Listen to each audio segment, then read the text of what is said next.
परम प्रेममय परम दयाल श्री श्री ठाकुर अनुकूल चंद्र श्रीचरण मोर शत सहस्र कोटि प्रणाम।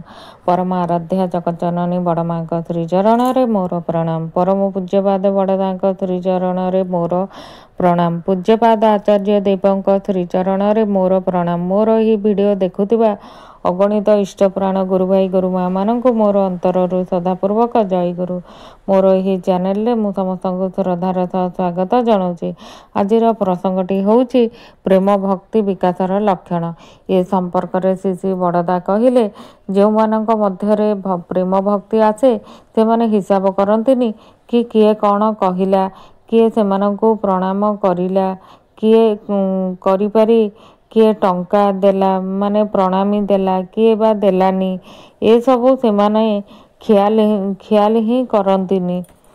आउ एइटा ही किंतु सबल हृदयर दृष्टांत।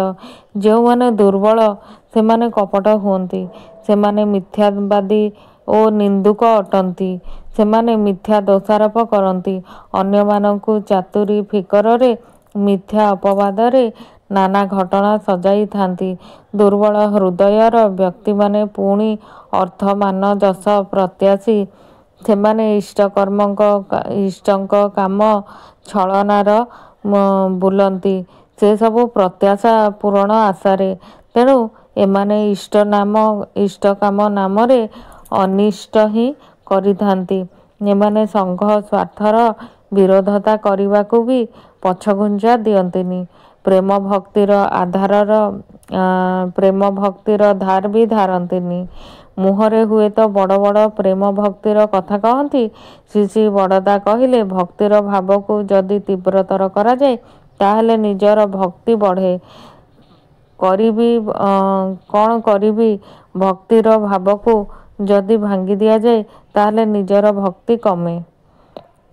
जल भली ही निजर अंतर को भी स्थिर आउ निर्मल रखिबाकू हबो।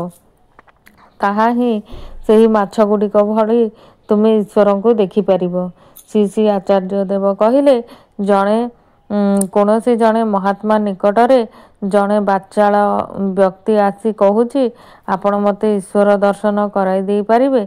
महात्मा कहउचंती हाँ पारिबी, किंतु सेथिपई तुमको एक मास मौन व्रत पालन करने हेबो। सेही व्यक्ति राजी हेला एवं अति कष्टरे एक मास चुप होई रहिला। सेतेबेले सेही महात्मा तांकु नहीं गले एक नदी धारकू। नदीर जल स्वच्छ। महात्मा लोकटी को कहले तुमे नदीर तल पर्यंत देखि पारुच, माछ गुड़ी को देखि पारुच? से हाँ कहिला। सेतेबेले सेही महात्मा किछि पत्थर नदी पानी रे फोपाड़ू फोपाड़ू कहले एथर पारुच? लोकटी कहिला किपरि पारिबी, जल तो गोलिया होई जाइछि, उथल पुथल करुची। साधु सेतेबेले कहले सेही जल भली ही निजर अंतर को भी स्थिर आउ निर्मल रखिबाकू हेबो।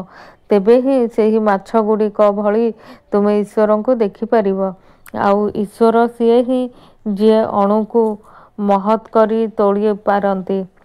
यांक दयारु आमे माने तुच्छतारु उठी महान जीवन लाभ करि पारु। ईश्वर सिए ही जे एही समस्त किछिर कारण पुरुष।